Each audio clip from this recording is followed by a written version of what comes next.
I would like to say, ladies and gentlemen, welcome to the video conference on the EU recovery and the new multi-annual financial framework.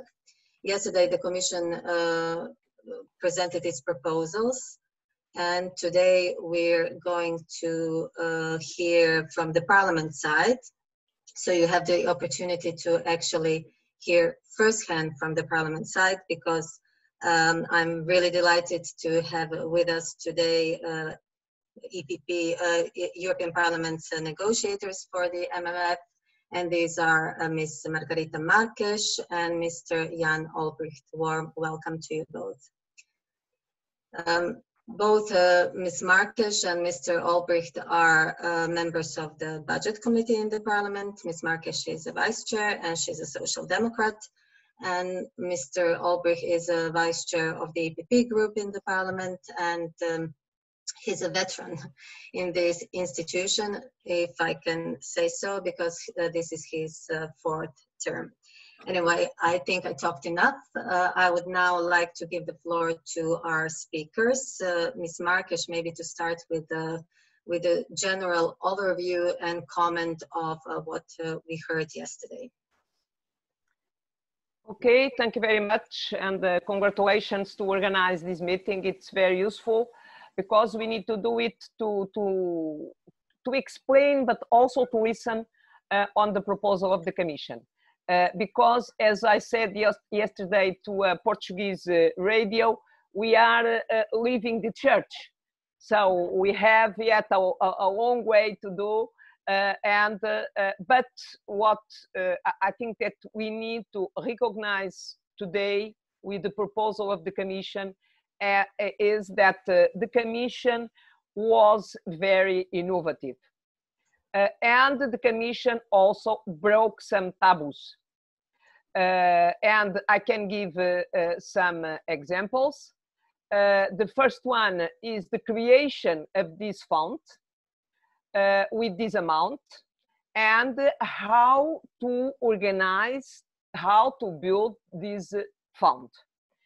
This is completely new in the European Commission and in the framework of the European Union. Apart, if you don't think about ECB, it's the European Central Bank. In the framework of the other institutions, it's the first. This is the first point. And the second point is that the Commission will organize and will distribute this fund among member states with criteria, with political conditionalities. I wish not macroeconomic conditionalities, but with political conditionalities. It means in the framework of the European political priorities, like Green Deal, like digital transition, like to rebuild industrials, like, for example, to have a new program on health, or a program to remake the internal market. So, political priorities. And third, the way to pay back is also something new for European Union. So in the end of the day, we don't like very much to use this word, but we can say that we have mutualization of responsibilities, and we have Eurobonds. Something that the Parliament was asking a long time ago, but in the end of the day, Commission gave a positive answer. Second, the amount of the fund. The amount of the fund is a very interesting figure, because when we put together the initiative of the ECB, the decisions of the Eurogroup, and confirmed by European Council, the three lines on European Stability Mechanism, on EIB, and on a new mechanism, SURE, to support member states, to support jobs. So all together, we have a very good financial amount to support the European economies. And what is new, comparing to the crisis, to 2008, 2009 financial crisis, what is new is that we have solidarity. It means European Union is together asking and trying to build a European answer. This is the first point, and this is very innovative. And for the first time, the Commission proposed one financial line for interest rates. This is the first time in the history of the European Union and in the framework of the treaties. So these elements are the positive part of the proposal. We have more money for cohesion. We have also this money already this year for cohesion and to support enterprises that are in difficult situations, strategical enterprises. All this money inside the recovery fund will be can be used still this year, and this is also important because we need an immediately answer. And we have more money for cohesion. We have more money for common agriculture policy, and we have more money for research and also for Invest EU. But this is, as I was saying, these are the positive aspects of the proposal of the Commission. But we need to have a political consensus, a political agreement in the next European Council or the other European Council beginning of July. And after, the Parliament will give the consent. But between the proposal of the Commission, a positive proposal, an innovative proposal, and the final proposal, we have a lot of work to do, because there are a lot of technicalities, of political points that are not still clear. We wait for some proposals of the Commission today and after today and tomorrow, and maybe next week. And in the end, we need to have, and it's good that the Commission is proposing to have it, we need to have an interinstitutional agreement. Because the legal base for the proposals, plural, must confirm that the Parliament maintain the democratic accountability. And this is very important. We can't accept that the role of the Parliament could be fragilized. It's why it's good that we can use all the legal basis for all the innovative proposals of the Commission, but the Parliament can be fragilized. And we need to confirm the democratic accountability of the European Parliament. And I imagine that my colleague Jan Olbrycht will give other elements because we work very well together. Okay, that's a pair, negotiating pair, right? Yes. Mr. Olbrycht, so we heard Ms. Marques' views. What is your view? Is it enough? What is on the table? Is it enough? We are all aware these are negotiations. So on behalf of the European Parliament, what's your take on this proposal? Yes, I think that first of all, I would like to continue and to join the analysis made by Madam Marques. Why? Because we have to understand that the name of the new fund, which is the EU New Generation, means that in fact we are now in the turning point and the change of the rules of game, we can say. What the Commission proposed is in fact the changing the many elements, probably changing the EU. That's why it's the EU new generation. And I share the analysis of Margarida. Why? Because we cannot just look at the numbers. We have to look at the change in the management. First, why? Because first this is the trying to reinforce the European budget by the additional money coming from the financial markets, which will be borrowed by whom? Not by the bank, but by the European Commission. Who will, in fact, decide about the new fund? It will be European Commission.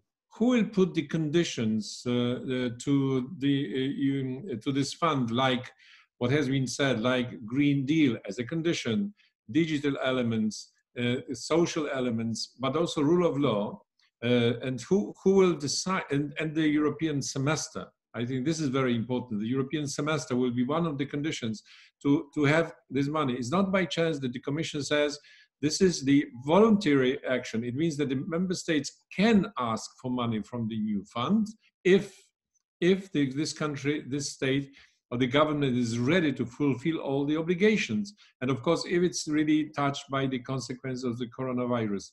I think this is and of course, the question is, what will be the role of the Commission in comparing to European Council? And of course, the question, what about the new own resources? Have you noticed that the old debate about the new own resources was like the never-ending story? It was like, okay, one day we will see. And now the Commission says we will have to pay back money in 7 years, and we will absolutely need the own resources. So it means that this is the inevitable. So this is like Commission saying, thank you, it's over. The debate is over. We have to have the own resources. That's it. Because if not, the national contribution will be extremely higher than today. So this is also the change of EU. The EU, which with the own resources, will be different than EU today.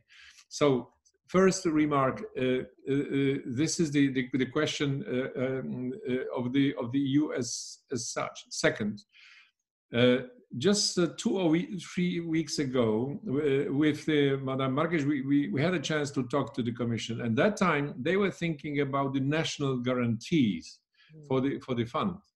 Now they changed the view, and this is very important also for Croatia, because it will not be based on national guarantees, but it will be based on the new headroom for the own resources. It means that it will require the agreement of all the governments and all the national parliaments should be ratified by all the national parliaments. So the fund will not start as long as it's approved by all the national parliaments. Probably it will be 1st of January 21. And the fund will be for 4 years, whereas the budget for 7 years. So this is, I think, very important, because the question is what we will do during the second half of 2020. And this is another proposal which is important. And I think this is also interesting that the proposal is presented during the Croatian presidency. And we are very, very interested in what the Croatian presidency will say about it. Why? Because the proposal is we have to change the MFF today, 14-20. It means we have to change the MFF today, and we have to add about 11 billion to this MFF, which will require bigger national contribution. So the member states will have to pay this year, 2020, more for the recovery process. Please note, there will be no recovery fund this year. It will be reinforcing MFF for the same reasons. So because the fund will be, if it's accepted, 1st of January 21. And once it's accepted, it will go to the budget as the assigned revenue. It come to the budget to reinforce the programs of the budget with different criteria. That's why European Parliament will have to start immediately to change the draft or the proposal of the regulations, because the MFF should be prepared to have the possibility to absorb the new fund.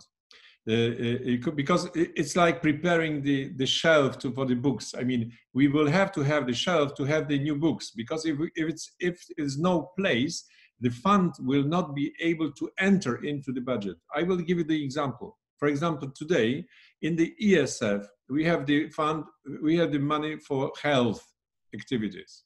But now, before the MFF starts, there will be probably the creation of the new fund for the health system, which will be ready to absorb money from the fund once the fund is accepted.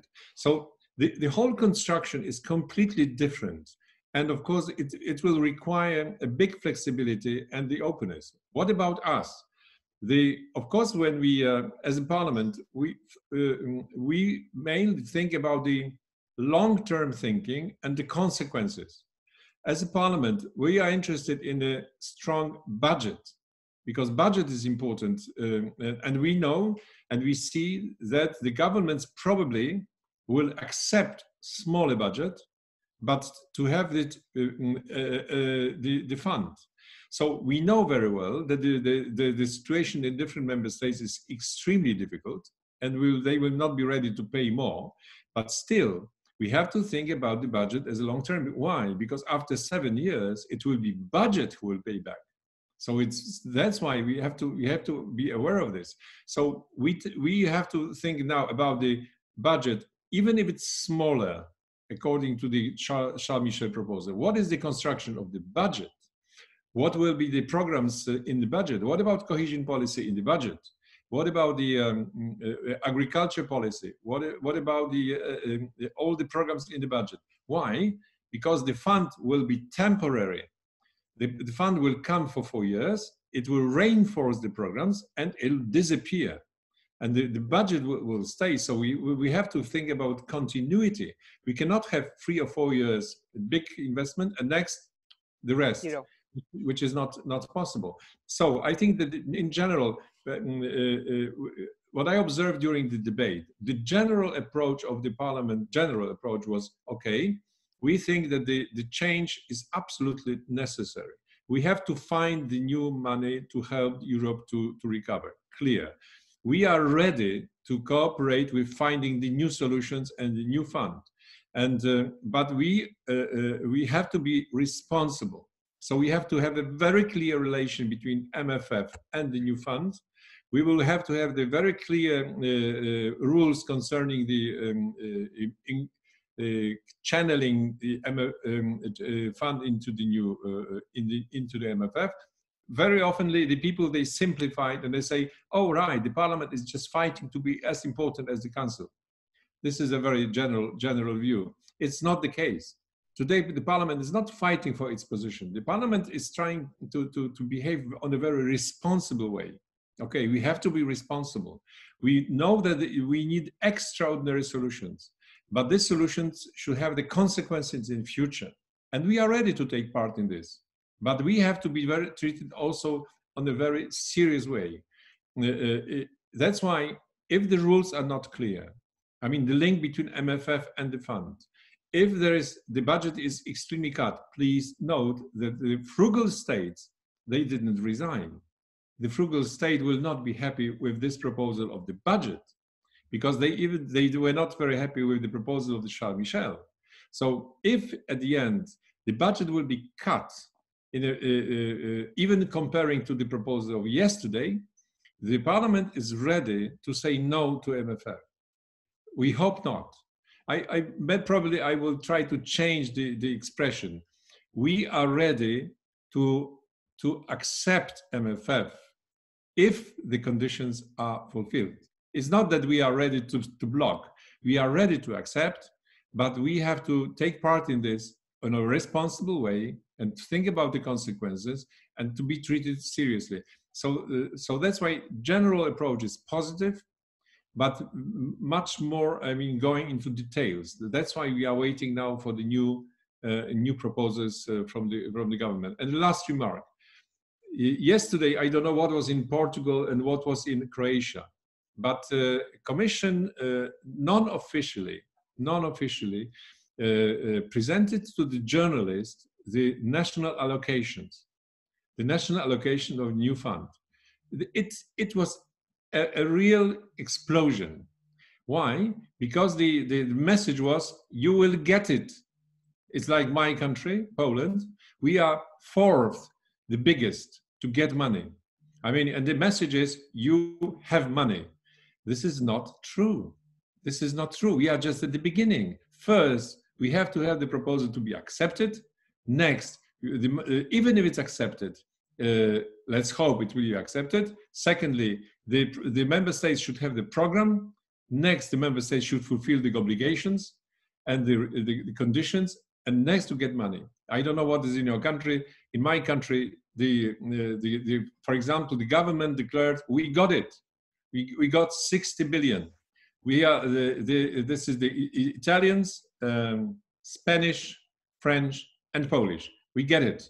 Well, I can tell you that in Croatia it was pretty much the same. Everyone was really enthusiastic, and the figure is 10 billion actually. But comparing to the size of Poland, you should take this into account. Yeah. So, very positive reactions. In Portugal, the Prime Minister refused to speak on figures. Okay. So, because you're not among the first 5. No, but we are the 8th. Oh, the 8th, okay. It's not bad. Yeah, okay. By the way, there is no decision yet.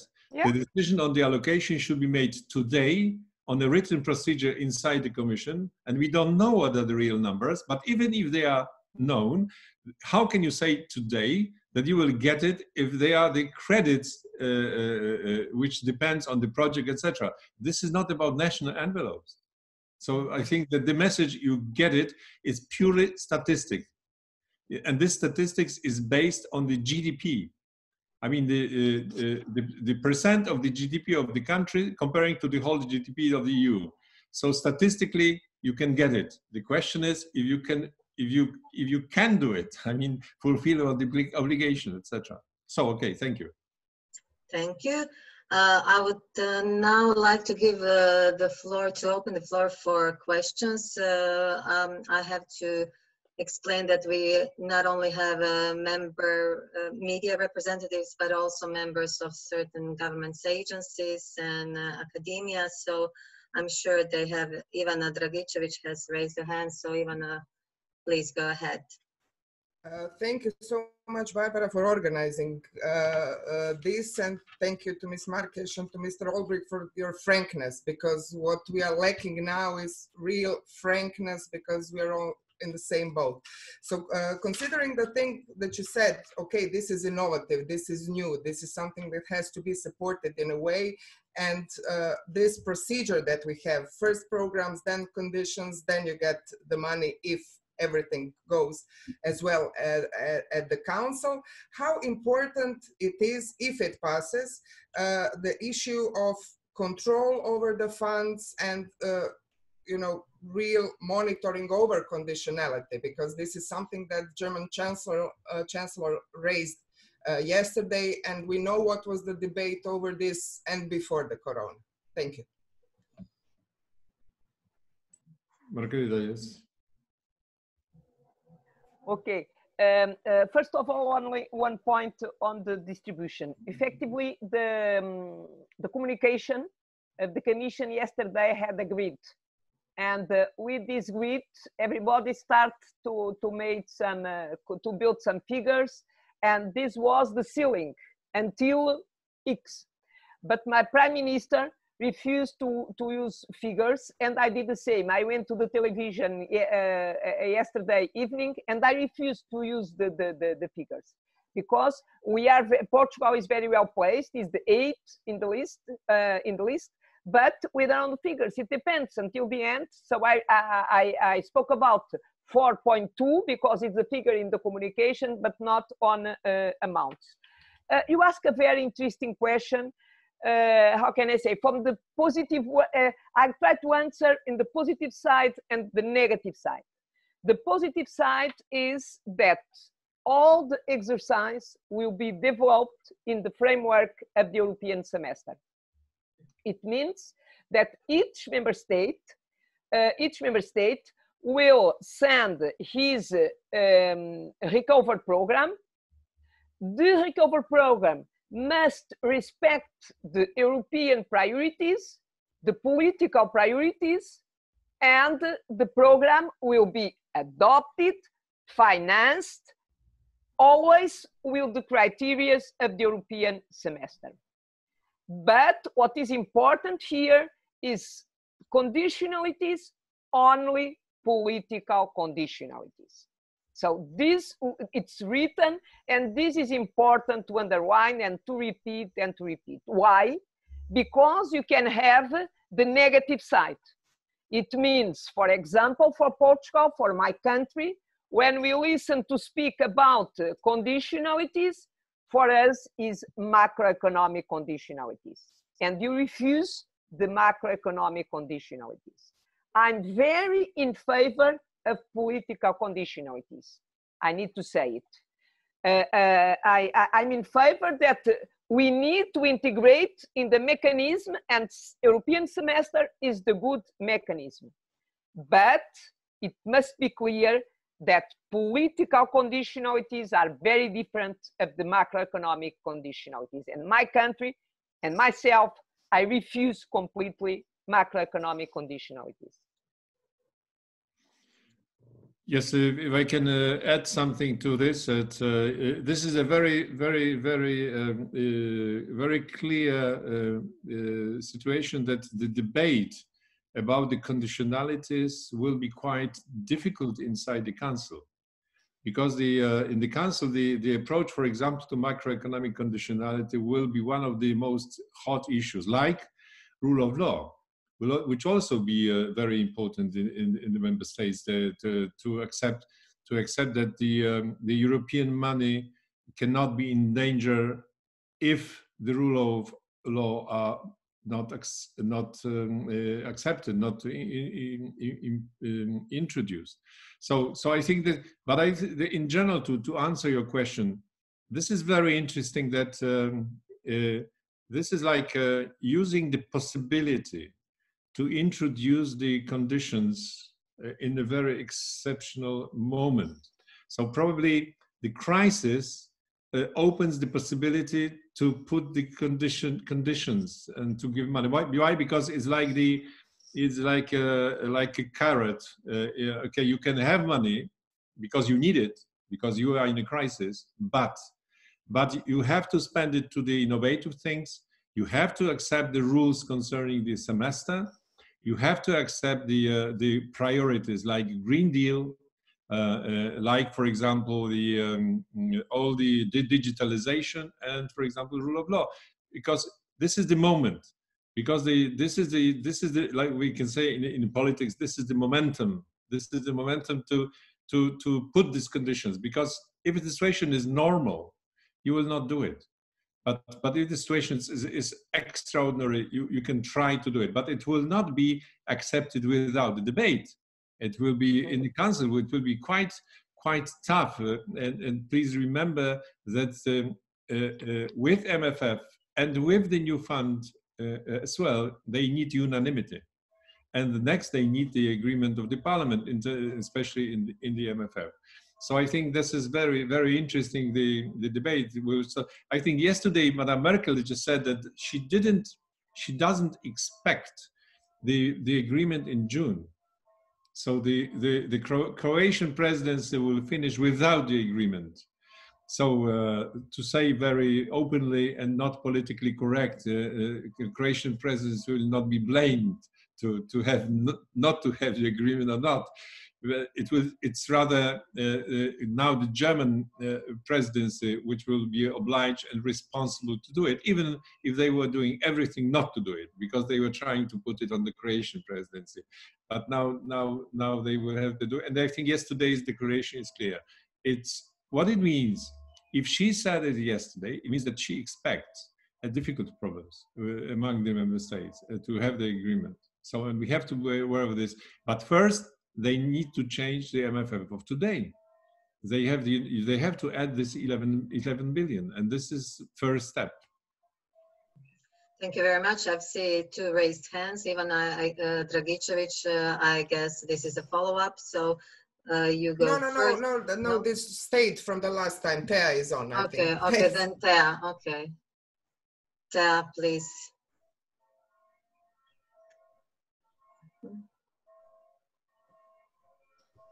Just you're muted. We can't hear you. I can't see. I just have one short question, because a lot of focus was given during the prior Corona debate. A lot of focus has been given on the percentages of GNI. What is the current status of that? Because yesterday we were introduced with the final number, but I'm not sure if the percentage got lost somehow, or what exactly is the status of that, and how is it going to impact on the possibility of this budget proposal being adopted on the European Council summit? Thank you.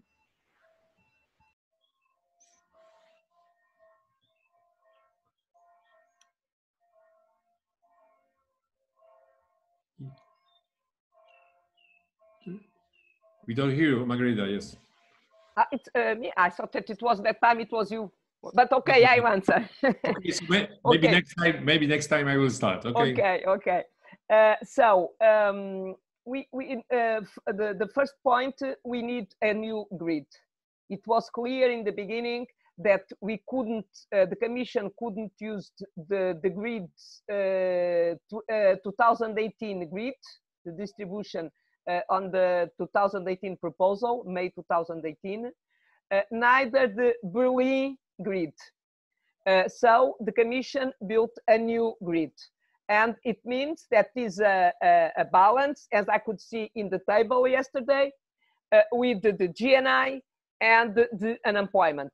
So it means altogether economic and social criteria.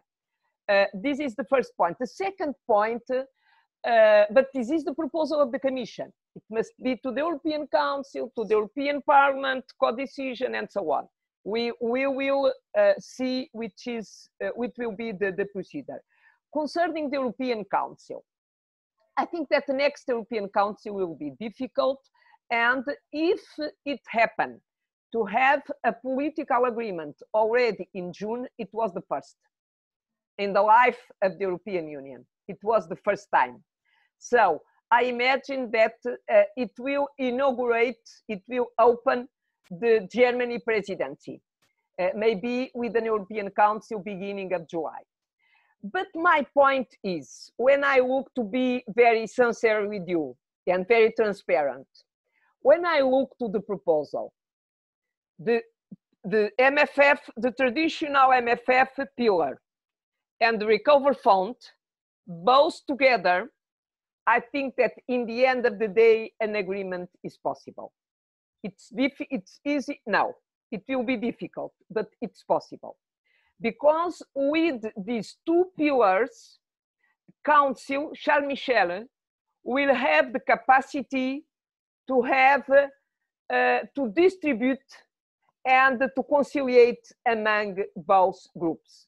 Because no more money for the traditional pillar and new money in the recovery fund to answer to the reivindicatives, like my country.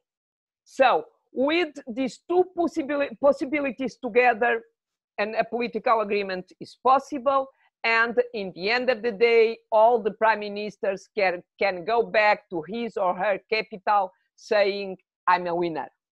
So this is the key point for a political agreement in the European Council. Yes, I think that my government in Poland is ahead because they already declared that they are the winners. So, I'm saying it as a representative of the opposition. So please don't be surprised that I am quite okay. But I think the interesting question about the GNI. I mean, the GNI as a criteria was very important for us before the coronavirus. We were fighting for bigger and smaller GNI criteria for the MFF, for budget. And you remember that it was the fight between 1.3, 1.0, etc. It's not finished. It's not finished. But just at the beginning of coronavirus, we started in our group in the budget committee among negotiations, what will be the consequence of the drop of GNI? because probably the numbers we were using, like 1.3, 1 point something, in 2 or 3 years will be completely different. Because if we want to have the same content, the percent of GNI will be completely different. Like, for example, that we made the analysis that our proposed 1.3% of GNI, if there is a drop in the economy about 10%, so our content of money will be probably I don't remember, Margarida, it was 1.47, 1 point something like this. Yeah.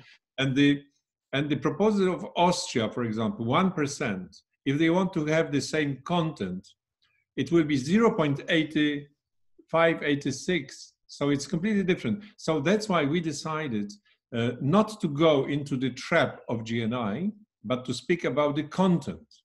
In contrary, some of the governments, they will try to use GNI, no matter what it really means in terms of content, but because GNI is politically very visible. For example, we were fighting for 1%, full stop. But 1% today is completely different than 1% tomorrow.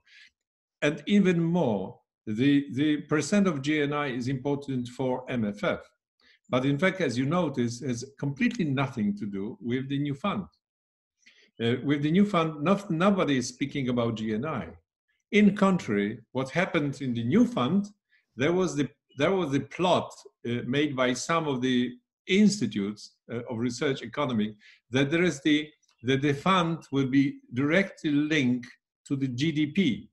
It means that the fund will be linked to the percent of the GDP in one country to the whole GDP of the Union. Probably the proposal of allocations is like reflecting the GDP of the country comparing to the GDP of the whole of European Union. So just to answer your question, GNI is still very important, but it's not now used as an instrument to present, because the whole situation is different. It's rather we are fighting for content, and next we will see how it will be reflected in the GNI. But GNI decides about the national contribution. So that's why, because the national contribution to MFF is based on GNI.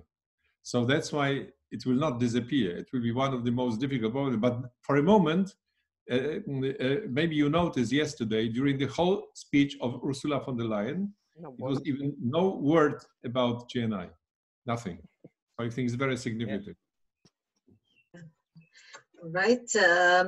Anyone else? You can do it via chat, pose your question, or just switch on your microphone, because maybe this raise your hand option doesn't work for you. We still have like 5 minutes or so. If no one will speak, okay. Ivana, yeah, you're waving. I can see you. Just switch on your mic and just... Yes, I will. I'm waiting for you to call me, because I have to use this opportunity, because thank you so much, really, both of you. Ms. Marques, you talked about political conditionality, and that can be like much better thing than macroeconomic conditionality. But are you afraid with this political conditionality that we can also have some kind of, political backlash within Europe? Mr. Olbrycht is talking, okay, his opposition in Poland, but we know what was happening before in Hungary, in Poland, and everywhere. So what do you think that this the political reaction will be towards this, and what can be the consequences within the societies? Because we all are expecting, not very good year. And with this huge discussion that we are going to have about our future with these new instruments and with this new approach, is that, being taken into equation? You're in the parliament, so you feel the pulse more better than the other EU institutions. Thank you. Okay, thank you very much. Yes, the points you raised, we need to think about how to deal with them, and I'm quite sure that we'll have problems. We have them now in the European Union. But when I speak about political conditionalities, I speak about political priorities, I speak about rule of law. So they are the key points for the European Parliament. And the European Parliament is very clear on political priorities and on the respect of the rule of law. So this is also a political conditionality, and we need to work with them. It's why I think that it's more a good thing than a bad thing. But this is also a challenge for European Union and for European institutions. It means we know that member states will present their national programs. The national programs will be discussed with the European Commission, and the development of the programs will take place in the framework of the European semester, and everybody knows the capacity of the European semester. When we look to the CSRs by country, and we do the assessment how member states respect the CSR, the answer is not the best one, but is the capacity that the European Union has to act in all the member states. By the way, I'm more in favor of recommendations for the European Union or for the euro area than national recommendations, than CSR. By the way, last 2 weeks ago, in a report in the European Parliament, I introduced an amendment to finish with the CSRs by country, because I think that it's very difficult. And in the end of the day, when I look to the results, Commission made already, as I know, 2 different assessments, and it's clear that member states respect the macroeconomic conditionalities because they need it. If not, they have an EDP and procedure for excessive deficit. But for the others, the respect is a very low percentage. So, but in the end of the day, is the only way we have to respect and to work together on the development of the political priorities. But I fully agree with you. We'll have problems in Poland, in Hungary. I have some parties in my country. They are not so strong, but saying, oh, European Union is imposing rules because in the framework of the European semester. Okay, but we need to have European roles. In my point of view, we have European priorities, but we need to have the capacity to develop a dialogue with member states and to work with member states. But this is a very tricky or a challenge balance that the European Commission must find.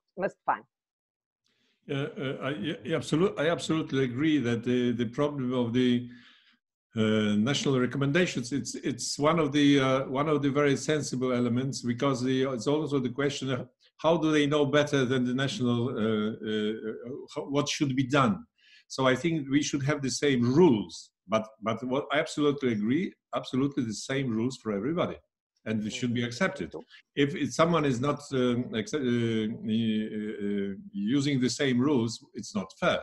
So that's why I think we are now facing, that's why this is a new situation in Europe. Situation is more and more clear. It's so either we have the same rules and we accept the same rules or not. If it's okay, if we for example, the question of deficit, a very famous one, the biggest countries which doesn't have the same rules like the others. The same with the rule of law, but I mean, à rebours. So if there is the rule of law in all the countries, it should be in all the countries, including, like, for example, Hungary and Poland.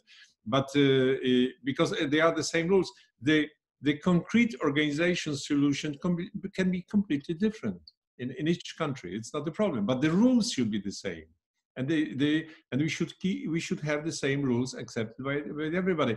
But of course, like playing with the political conditionality, I can give you a very good example, which looks very technical and is very important. Like a link between the funds and the rule of law. You remember that the Commission proposed that the Commission is checking if the rule of law is ongoing in the country, and next the Commission, if something is going wrong, the Commission is going to the Council, and Council can reject it by the qualified majority. Rejected by the, which will be, if there is a qualified majority, it can be rejected. I mean, all the consequences, which will be difficult to reject it. But Charles Michel, when in his proposal, he changed it, and he said that the Commission, for example, is changing the rule of law, is going to the Council, and Council can accept it with the qualified majority, which looks very technical, but politically it's completely different. This is completely different. That's why the reaction of some of the ministers, and also Madam Commissioner Jourova, was very clear. We will not accept it because it's weakening the element of the. So that's why I absolutely agree with Madam Marques that this kind of conditionalities which were introduced will be the hot issue, will be one of the most. This is not just about money. Now we are entering into debate. Okay, what is the role of European Union as the international organization, not as a commission, as the whole European Union, and how it should function. So I think that this is maybe the moment. By the way, have you noticed that we should start now the conference of the future of Europe? It's not started yet, but in fact, we have just started the debate about the future of Europe with the budget. So the budget, in fact, started the whole debate. So they will now discuss who take part in the debate, etc., and the process has just begun. Wonderful, thank you. Any more questions? Just switch on your microphones and you can pose the question without going to chat or raising your hand. I can't see any. So I think we can wrap it up. I have the final, just to hear your final thoughts about timing. Time is of essence, and the Parliament asked for a contingency plan. Is this still on the table, and do you have mechanism to push for it in a way? Yeah, but yes, absolutely yes. And I think we together as a co-rapporteurs, we are fighting with. No, this is more and more valid, because we will face now the debate inside the Council, and time is passing, and of course we are closer and closer to 1st of January 2021. So that's why the Parliament said, listen. If you don't have the agreement, you have to have the plan B.